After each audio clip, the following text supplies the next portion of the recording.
Bueno, Emilio Silva, muy buenos días. Muy buenos días, Resistencia.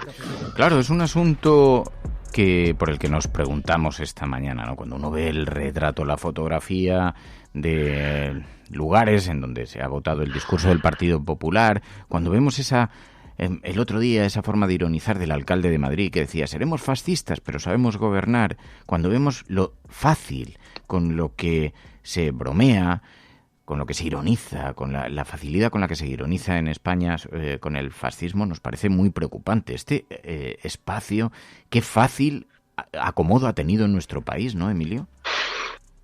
Bueno, yo creo que hay una tolerancia no grandísima, y el resultado de las elecciones de Madrid también forma parte de esa tolerancia, ¿no? La cantidad de gente que hay que convive sin ningún temor con el fascismo y con la ultraderecha, ¿no? Y es algo o aprendido o mal aprendido en nuestra sociedad que nos ha llevado a normalizarlo, ¿no? A considerar, bueno, que forma parte de lo normal en una democracia, y que pues todo esto que se habla, ¿no? De hacer un cerco a esos movimientos fascistas, producir sobre ellos un cierto aislamiento y sobre todo prevenir de lo que suponen, porque nunca llegan dando la cara, ¿no? Como fue el caso del nazismo, que fue un proceso en escalada, pues eso no se está practicando aquí, ¿no? Y mientras en otros países consideran que es una seria amenaza a sus democracias, aquí pues se considera que, no voy a decir casi que las refuerza, ¿no? Pero este discurso de que el todo vale, y por lo tanto la extrema derecha está absolutamente normalizada en España. Pero es muy paradójico que a una buena parte de la sociedad española no le asuste eso, ¿no? No le asusta. Es curioso, ¿no? Que supongo que tiene algo que ver también con la cultura política, con la cultura informativa, también los propios medios de comunicación tienen su parte, con una sociedad que todavía no ha hecho ese ejercicio de reflexión en torno a lo que supuso el franquismo, ¿no? Hay una buena parte de la sociedad que todavía conviven con esos, lo vimos cuando trasladaron los restos de Franco, cuando lo sacaron del Valle de los Caídos, todavía hay una cierta justificación, ¿no? social a lo que representó aquello.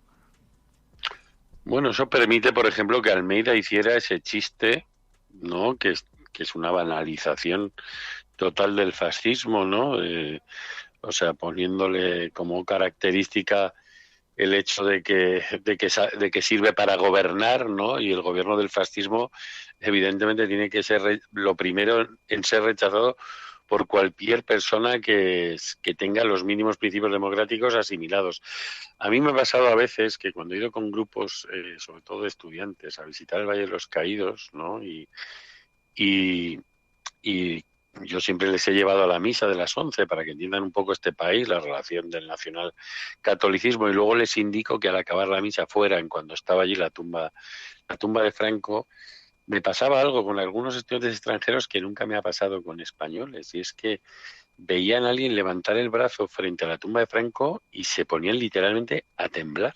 O sea, a ellos les generaba en el cerebro esa visión un pánico, ¿no? Que lo expresaban inmediatamente alejándose de allí, ¿no? Porque realmente les causaba temor, que es una cuestión cultural. Aquí eso no ocurre, y yo estoy leyendo ahora una novela que se llama Los amnésicos, ¿no? Que fue una novela que tuvo un importante premio europeo, de una escritora de origen alemán y francés que se llama Geraldine Schwartz, y ella cuenta la historia de su familia, que formó parte de 8 millones de familias alemanas que tenían un carnet del partido nazi, ¿no? Que no participaron activamente en la represión, ¿no? En el Holocausto, pero que según hacía el nazismo su escalada, porque Hitler iba apretando un poco más y viendo cómo reaccionaba esta gente, que era su gran base social, ¿no? Y apretaba un poco más. Y esta gente, que en Alemania son los llamados Mitläufer, ¿no? Los que pasivamente consintieron, ¿no? Y de alguna manera así participaron de lo que ocurrió allí.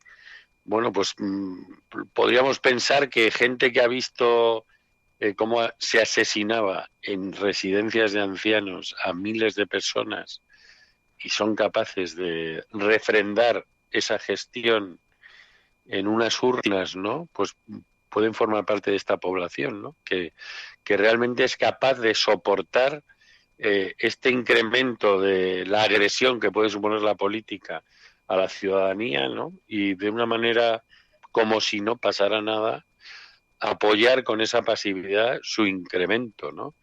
Y evidentemente en España hay una derecha que cuando que se está desinhibiendo, quiero decir, podemos compararlo con las dos legislaturas de Aznar, ¿no? Como en la que tuvo que pactar con los nacionalismos, pues tenía un perfil muy bajo. En la otra acabó metiéndonos en una guerra como la de Irak, ¿no? Y se fue desinhibiendo y ahora está mucho más desinhibida, ¿no? Sacando a la luz, pues con frases como la de Almeida, ¿no? De seremos fascistas, pero sabemos gobernar. Eso implica muchas otras cosas, implica una identidad que ha perseguido durante siglos en este territorio al diferente, ¿no? Y a mí eso realmente me asusta bastante, ¿no? Y esa cosa de que los propios grandes medios de comunicación lo normalizan, ¿no? Y parece que no pasa nada, pero no solo ha pasado, está pasando. Quiero decir que en países europeos estos partidos, como en el caso de Hungría, con esta desinhibición han alcanzado el poder y están recortando derechos, recortando derechos. La Unión Europea no termina de imponerles sanciones y amparados en esa palabra, la palabra libertad, pues precisamente lo que están haciendo es destruirla, ¿no? Y bueno, pues aquí igual estamos en el primer paso de ese cambio, ¿no? Donde esa desinhibición puede llegar a tomar el poder y donde un PP que para conquistarlo necesitó vender la idea bien construida con apoyo de Miguel Ángel Rodríguez de que ellos eran el centro, ¿no? Ahora eso ya no ocurre, ¿no? Y en sus declaraciones cada vez son más desinhibidos y lo hacen en un país donde la falta de educación ha dejado un imaginario, bueno, pues que permite que el comunismo sea, por ejemplo, una causa de miedo, ¿no? Precisamente por desconocimiento real de cuál es la historia de los comunistas españoles, ¿no? Entonces, ahí hay un vacío donde esto tiene ahí un reguero de pólvora. Ayer escuché una reflexión de Manuela Carmena, fue entrevistada en TV3, tuvo bastante impacto la entrevista porque citó a Pablo Iglesias y entonces se montó un poco de revuelo y se viralizó mucho en las redes sociales porque dijo que no estaba en sintonía con lo que la gente necesitaba de los líderes políticos o sus políticas no estaban en sintonía ya con la sociedad. Pero bueno, más allá de la polémica, hizo un comentario que me pareció bastante interesante porque señaló Manuela Carmena que en efecto en Madrid han conseguido convencer de que ellos pueden ser etiquetados como los garantes de la libertad y son los mismos que se oponen a la ley de la eutanasia, los mismos que se oponen al matrimonio homosexual. Es decir, aunque sus políticas sean radicalmente contrarias a lo que proclaman, han conseguido convencer a la gente de que ellos defienden la libertad, ¿no? Es curioso, yo estoy viendo debates en las últimas horas, Emilio, de los politólogos tratando de explicar qué es lo que ha ocurrido, ¿no? Y por qué ha sucedido lo que ha sucedido. Y seguramente pues tenga razones diversas y entremezcladas. Además, no debe haber una única razón y muy sencilla, ¿no? No es que de pronto toda la sociedad madrileña sea defensora del ayusismo. Pero me llama la atención que haya conseguido conectar un mensaje como ese, el de la libertad, en un partido que claramente actúa de forma contraria. Y sin embargo, plink, han tocado una tecla que ha funcionado. Bueno, yo creo que la derecha lleva muchas décadas, o sea, primero entró en la democracia con cierto complejo, ¿no? Realmente porque era un territorio que no solo desconocía, vamos a decirlo así, sino que rechazaba. Y entró de una manera bastante acomplejada y así fueron sus resultados. La derecha no empezó a tener poder en la recuperada democracia hasta que eliminó de la incógnita al ministro de Franco, fundador del partido, ¿no? Y tuvo que disfrazarse de otra cosa, ¿no? Bueno, pues que fue la operación Hernández Mancha, Aznar, ¿no? Buscar a alguien que que dejara de representar eso. Pero lo que se ha hecho en las últimas décadas es no tener límites. O sea, los ha roto todos, todos. Y juega en un territorio donde la izquierda no tiene un balón, ¿no? Porque cuando desde la izquierda se habla de libertad, se está apelando a un concepto ético de la libertad, ¿no? Y el de la derecha es claramente un concepto simplemente estético, ¿no? Que para mí se representa muy bien en esa imagen de la pulsera, ¿no? De la que hablaba en la noche electoral Isabel Díaz Ayuso, ¿no? Esa pulsera que tiene escrita la palabra libertad. Esa fue su definición, ¿no? De esa libertad a la que ella está apelando. Pero todo eso tiene que ver con la idea que puede tener la gente de la libertad, ¿no? Que ahora, pues básicamente está muy basada en el consumo, ¿no? Y ahí es donde ella quizá ha ganado parte de esta carrera, ¿no? Que la gente lo que quiere es libertad para consumir. O sea, no quiere libertad para pelear, para enfrentarse a restricciones de leyes quiere la libertad de un consumidor, ¿no? Y en ese Pero fíjate, sentido, yo creo... pues el paraíso madrileño ha representado perfectamente ese discurso donde la izquierda apela a la ciudadanía consciente que quiere mejorar la sociedad, y ella apela simplemente a esos consumidores votantes que lo que quieren es pues tener más tiempo de consumo, que no cierran. Lo que pasa es que está abierto todo en todas partes. Ha jugado con una ilusión. Ha jugado como el trilero que mueve la pelotita entre vasos, porque nos escribía gente desde Cádiz, decía, oye, aquí tomándome una cervecita a la madrileña mirando la playa. Nos escribía enfermeros Alesa desde Castellote, paseando por las calles, decía, aquí observando el atardecer entre las calles de mi pueblo después de salir de tomar de una terraza una cerveza a la madrileña. Ha jugado con una ilusión, porque además ha defendido, claro, es muy fácil decir, yo os mantengo abierta la comunidad, pero si todas las de alrededor están cerradas, no mantienes nada abierto, lo único que haces es desmarcarte de la responsabilidad de dar la cara, porque en realidad no permites que salga la gente. Y bueno, ha habido algunos márgenes se puede decir que sí ha defendido y que sí que ha conectado, pero no es un problema solo de hostelería. Yo creo que la hostelería lo que ha retratado es que la gente necesitaba volver a su vida anterior. Y ha conectado con eso, porque no es que la gente quiera tomar una cerveza. Yo creo que tampoco se debe frivolizar además sobre la imagen de los madrileños, porque el votante, oye, hay muchos tipos de gente que han votado a Ayuso. Y la generalización, a mí pensar que todos son imbéciles, honestamente, con esos resultados, pues hombre, digo yo que si generalizamos, habrá gente que no lo sea. No me parece me parece una caricatura de brocha gorda, ¿no? La cuestión es que en la promesa iba implícito que vamos a volver a nuestra vida anterior, que podemos volver a nuestra vida anterior y que yo voy a hacer lo posible para volver. Sí, es mezquino, en este momento no supone saber vivir en comunidad porque pones en riesgo a la gente, pero poneros detrás de mí, que ya doy yo la cara, me llevo yo la imagen de mezquindad y os escondéis vuestras pequeñas mezquindades en mi persona. Yo creo que tiene algo de eso, aunque seguro que hay mil razones, cada uno habrá optado por las suyas, ¿no? Pero habrá gente que se haya sentido representado en el orgullo, en el regreso del orgullo madrileño, ¿no?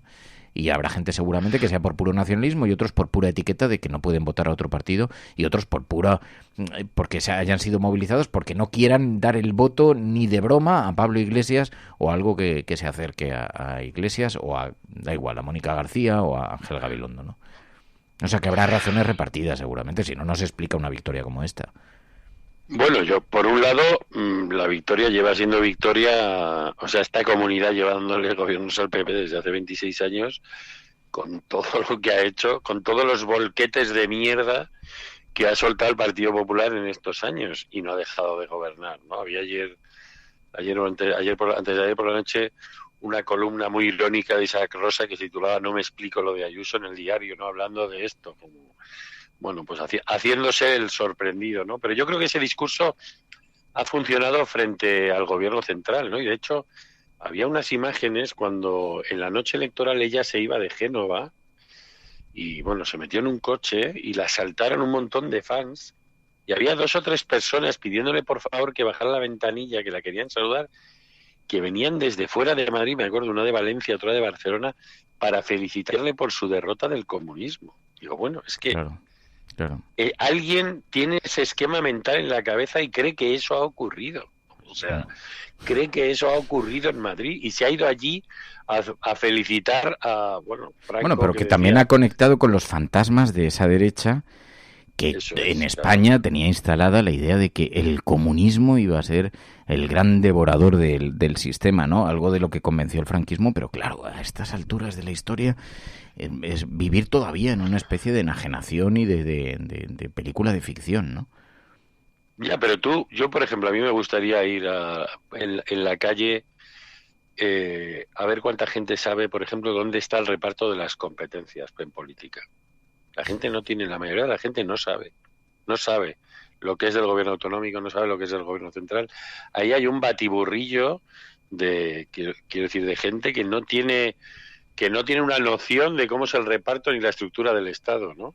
Entonces, eso me sirve para palabras que se utilizan habitualmente en política. Yo siempre digo la palabra neoliberal, que estoy seguro que la pregunta por la calle y el 90 y algo por ciento no sabe de qué estás hablando realmente, y seguramente para la idea del comunismo, ¿no? Que la idea del comunismo, pues aquí, como no se ha enseñado la historia, pues qué idea, pues en muchos casos ha prevalecido esa idea colectiva de los quemaiglesias, ¿no? Y eso funciona todavía en muchos mecanismos, ¿no? Y en el mundo de los cayetanos, pues es un valor fundamental, ¿no? El anticomunismo, el intento que han hecho de traer aquí una condena al estalinismo y convertirla en una condena al comunismo español, ¿no? En el Parlamento de manera reciente, y eso ha jugado muy bien en ese imaginario, ¿no? Entonces, mientras alguien está hablando desde lo real, ¿no? Y están tratando de hacer una campaña desde lo real, pues hay todo un mundo irreal, ¿no? Donde esas cosas no operan, ¿no? Y aquí, hasta que no consigamos crear una cultura democrática, que eso se crea en los colegios, eso no va a cambiar, no va a cambiar. Y por eso el PP machaca la sanidad, sobre todo la enseñanza pública, y fortalece la enseñanza privada y concertada, porque ahí tiene un nido para todo esto. O sea, ahí creando esa desigualdad y con esos relatos está, bueno, pues convirtiendo su ideología en una religión, ¿no? En el fondo, los votantes del Partido Popular se comportan de una manera religiosa, son actos de fe, y Dios hace cosas buenas y malas, pero es Dios. Y entonces aquí hay una especie de cruzada política cada vez que hay unas elecciones, y ese comportamiento, si no se racionaliza mediante la educación y un pensamiento crítico, pues esa irrealidad va a seguir flotando en nuestras cabezas y vamos a seguir reproduciendo esta realidad política que es capaz de bendecir las atrocidades que se han cometido en la Comunidad de Madrid durante la pandemia, porque eso ha sido una salvajada. ¿Y quién puede realmente, de esa forma mayoritaria y psicopática, refrendar esa gestión, ¿no? Bueno, pero O sea, nos pueden quitar derechos, pero hay gente a la que han dejado miles de personas a las que se ha abandonado detrás de una puerta de una residencia para que agonicen en solitario. Y eso sí, no ha tenido ningún reflejo electoral en el partido que tomó esa decisión, ¿no? Entiendo eso, es muy bestia. y entiendo el enfado generalizado, porque además veo que algunos oyentes de la cafetera están sintonizando con lo que estás diciendo, pero me cuesta creer que haya una reflexión en torno a eso. Primero porque quedan diluidas las responsabilidades, como tú bien sabes. Es responsabilidad de un sistema sanitario poco preparado, también deteriorado por el efecto de las diferentes privatizaciones y de la desinversión, pero más allá de eso también, bueno, pues es el gobierno central quien está, a quien se puede responsabilizar. También algo ha pasado, las residencias tampoco, la relación con el sistema sanitario, bueno, pues a lo mejor habría que medicalizar las residencias, también el propio sistema de residencias a lo mejor tiene que ser reevaluado. Es decir, queda diluida la responsabilidad. Señalar directamente a Ayuso, es verdad que en la gestión, hombre, sí. Te voy a mira, Fernando, yo conozco el tema de las residencias, pero déjame que termine un bastante, momento, Emilio, porque a mí me cuesta, viendo esto, me cuesta mucho, y además es contrario a la manera que tengo de entender la sociedad y la vida. Me cuesta mucho hacer una enmienda a la totalidad de la ciudadanía. O sea, una gran masa de ciudadanos completamente fanatizados que se han convertido de pronto al fascismo. No lo creo, honestamente. O sea, creo que hay gente que ha temido que su puesto de trabajo estuviera en peligro, ha temido que nuevos confinamientos y ha tapado la responsabilidad social de decir ya, pero es que está muriendo gente frente a otras responsabilidades y otras pequeñas.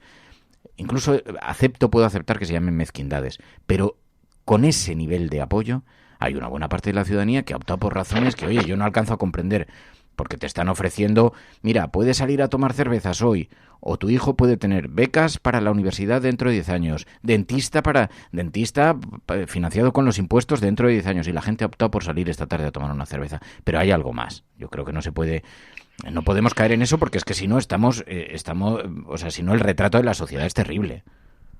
Es que yo creo que el retrato de la sociedad es bastante terrible. Yo conozco bien el tema de las residencias porque durante unos meses estuve colaborando con gente, y no ahora en la pandemia, sino hace 5 o 6 años, que estaba denunciando las situaciones en las residencias de la Comunidad de Madrid. Y la Comunidad de Madrid no ha parado de ocultar los nombres de las empresas que las gestionaban, negarse a abrir expedientes. O sea, ahí se estaba cociendo lo que ha ocurrido después. El día de las elecciones por la mañana escuché en una emisora de radio a un trabajador de una residencia de la Comunidad de Madrid al que entrevistaron para hablar de la pandemia, ¿no? Y de cómo habían vivido en la primera ola.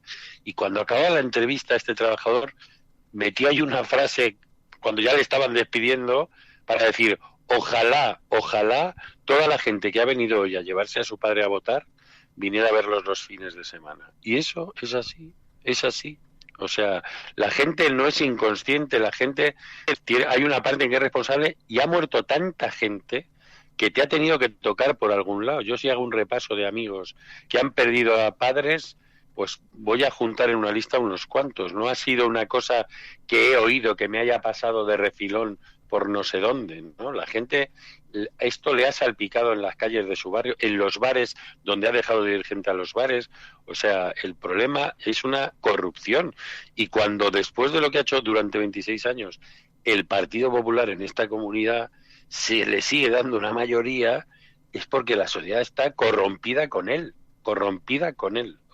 Luego uno tendrá sus situaciones, sus miedos, pero eso ha construido una forma de corrupción social, que es mantener en el poder a quienes han hecho de la democracia un negocio, un chiringuito, un cortijo, etcétera, etcétera, y a quienes están demoliendo las cosas que realmente construyen sociedad, ¿no?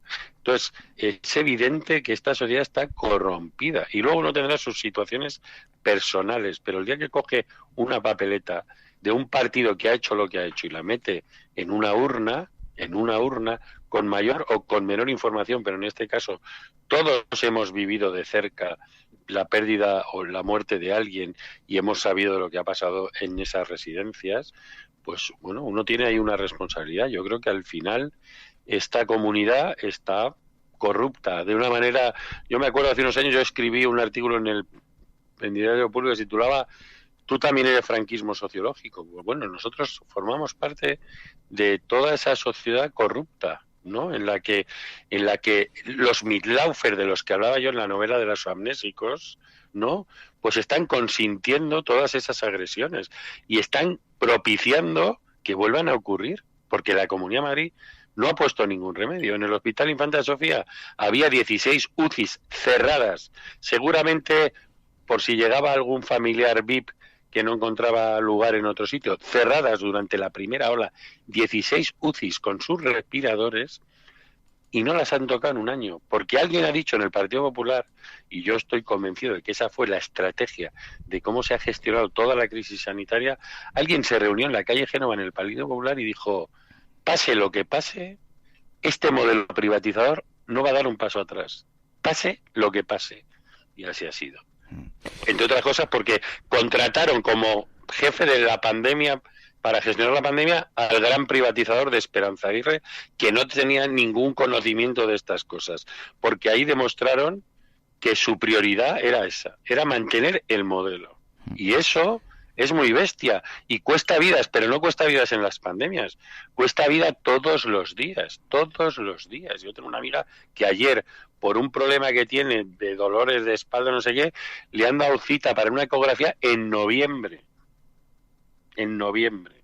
O sea, eso genera un desgaste y bueno, pues evidentemente la gente prefiere otras cosas a esa, pero cuando uno prefiere a otras cosas al bienestar, a mejorar lo que es de todos, pues hay una corrupción ahí moral, ¿no?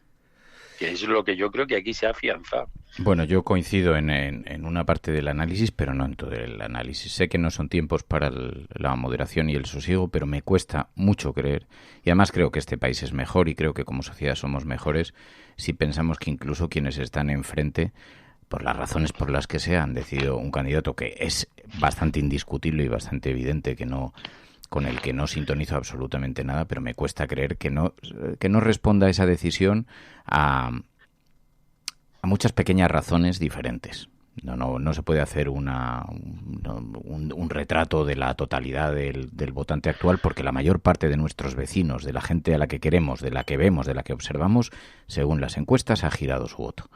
Mucha gente a la que conocemos, mucha gente a la que respetamos, alguna razón habrá tenido. Así que yo entiendo el luto, entiendo la angustia, pero tenemos que intentar enarbolar un cierto discurso de convivencia, porque como empecemos a pensar que el de enfrente es un corrupto moral, Emilio, y que además nos está abocando al abismo, hostia, la convivencia en este país, si ya se está poniendo difícil, se va a poner completamente imposible. Entiendo que son razones que yo no comparto, son políticas radicalmente diferentes a las que yo creo que se deben desarrollar para que una sociedad prospere y mejore y sea una mejor sociedad, más solidaria, más equilibrada. Y desde luego no estará jamás entre mis elecciones de voto. Pero tenemos que intentar cuidar también por un poco la convivencia con nuestros vecinos, que, oye, alguna razón habrán encontrado. No creo que todos hayan decidido de pronto hacerse fascistas de la noche a la mañana de bolsillo, y por mucho que las raíces de la cultura política de este país nos empujen a ciertas visiones, ¿no? Pero bueno, entiendo el enfado, acepto el y además lo veo y además es verdad, coincides con una buena parte de la audiencia que están diciendo... Hago una pregunta. ¿Alguien puede ser fascista sin saber que lo es? Es posible, pero también se puede estar en otras posiciones radicalizadas sin saber que lo está uno. Bueno, yo es que oigo cosas me recuerdo una conversación hace 2 o 3 semanas en una terraza madrileña. Había 4 ancianos al lado de mí, empezaron a hablar de sus vacunas y luego empezaron a hablar de cómo si un náufrago emigrante se agarraba a una Zodiac de la Guardia Civil, lo que ellos harían sería pisarle la mano, ¿no?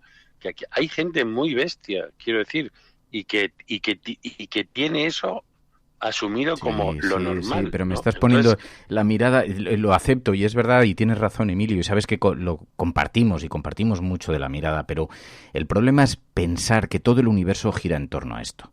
Y a mí eso sí que me preocupa, porque el efecto que puede tener, además, es que se rompe la convivencia. Dice,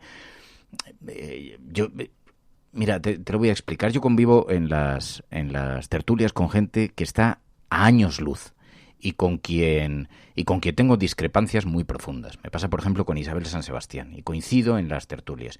Y cuando hablamos de políticas estamos en territorios extraordinariamente lejanos. Y los dos, sin embargo, compartimos la misma sensación cuando ponemos los pies descalzos sobre la hierba en Asturias. Y los dos compartimos esa pasión. Y cuando el mundo gira en torno a eso, y son 2 universos, no todo gira en torno a la visión que tiene uno de cómo se confecciona la sociedad, de cómo se confecciona la política, de cómo se convive. Cuando compartimos ese espacio común, no cabe la discrepancia, ni la discusión, ni la polarización, ni los gritos, ni los desencuentros. Y por eso creo que tenemos que entender que tenemos que caminar de la mano con el resto de los ciudadanos, porque lo que no va a pasar, que es precisamente, y tú lo sabes bien, como bien expresó Franco en aquella primera entrevista, lo que no va a ocurrir, que decían, pero usted para gobernar en España tendrá que matar a la mitad del país, y contestó Franco, haré lo que tenga que hacer. Como eso no va a pasar, como estamos obligados a convivir, y a convivir de la mejor forma posible, tenemos que hacer lo posible por enviar un mensaje constructivo. Y si los otros no son capaces de hacerlo, tendremos que ser nosotros quienes lo hagan. Y mientras tanto habrá que explicarle a la sociedad que vivirán mejor si tienen una buena sanidad pública, si tienen un buen sistema de educación público, si los niños son más solidarios, si los mayores empiezan a entender también que tienen que convivir y que tienen que ayudar a los demás y redistribuir las riquezas. Y para eso tenemos que trabajar también en ese aspecto, ¿no? Entonces, entiendo lo que dices, entiendo el enfado, es compartido con el 99% de la audiencia, lo sé, lo estoy viendo, sé que hay un sí, pero tenemos que batallar por esa batalla, por ese espacio, porque si no, la confrontación está servida y no a mucho tiempo. Pero mira, yo primero no hablo con enfado, yo no estoy enfadado porque llevo conviviendo con esa realidad toda la vida, ¿no? Por decirlo así. Pero el problema no está en pisar la hierba, el problema está en qué haría esa persona o qué ha hecho esa persona cuando ha visto vulnerar derechos básicos de un ser humano. Que no me trates de llevar al mismo terreno que en todas las tertulias me encuentro, no desde tu pueblo, que me encanta ir porque voy encantado. La pregunta es esa. Isabel Sánchez Sebastián será muy maja comiéndose un cachopo, pero ha pisoteado muchas cosas y además no personalices, porque yo he hecho esa pequeña trampa, pero no me la utilices contra mí. Porque he puesto un personaje antagonista que sé claramente que te provoca eso. Lo que quiero decir, porque no quiero ir a los personalismos, ni a las personas, ni quiero ir a personajes concretos. Lo que quiero decir es que hay una batalla política, pero hay una batalla por la convivencia. Y o entendemos que la batalla por la convivencia es parte sustancial ahora mismo del foco político, o tenemos servido un drama. Y yo no sé quién va a ser quien lo va a encabezar, no sé quién va a llevar la bandera, no sé cómo se va a hacer, no sé cómo. Pero la mayor parte de los oyentes, y también tú, Emilio, convives con gente que está en otro polo radicalmente opuesto, todos los días, con gente que está en otra posición ideológica.